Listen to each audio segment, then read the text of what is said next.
बच्चों, financial planning को बड़े ध्यान से समझो। कई बार पेपर के अंदर ऐसी केस स्टडी पूछी जाती है जिसके अंदर आपको पूछते हैं identify the process.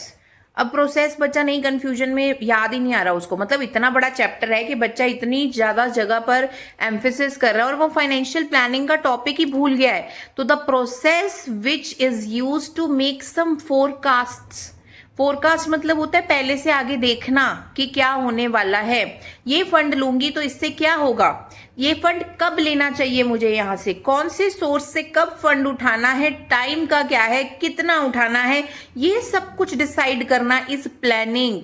It's financial planning, it's not management. Financial management is concerned with the decisions, 3 types of decisions that you are already aware of. But financial planning is कि अगर मैं इन्वेस्टमेंट डिसीजन मैंने choose कर लिया जैसे 1 उसमें से, तो उसको कैसे प्लान कर रही हूँ। फॉर एग्जाम्पल उसमें से मैंने लॉन्ग टर्म नीड्स का इन्वेस्टमेंट कर रही हूँ, कैपिटल बजटिंग। तो कैपिटल बजटिंग में मुझे कौन कौन सी चीजों का ध्यान रखना है, कब लेना है वो फंड, वो इन्वेस्टमेंट मुझे कब करनी चाहिए वहां पर, ये चीजों का जब ध्यान रखते हैं इसे फाइनेंशियल प्लानिंग कहते हैं। तो ये एक प्रोसेस है।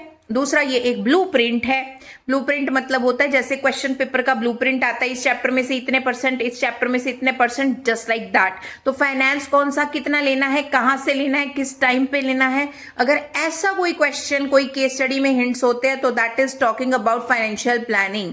और साथ ही ये एक फोरकास्टिंग में आपको हेल्प करता है। फोरकास्टिंग मतलब फ्यूचर के लिए आप अवेयर रहते हैं क्या होगा कैसे होगा। फिर बिजनेस को सडन शॉक्स नहीं लगते अगर ऐसा करती है वो, क्योंकि सब कुछ प्लान किया हुआ है ना हमने। जब हम प्लान करके चलते हैं तो हमें सडन शॉक्स या बिजनेस को जो सडन डायनामिक होती है, जो सिचुएशंस चेंज होती रहती है, उससे हम अलर्ट रहते हैं और हेल्पफुल रहता है।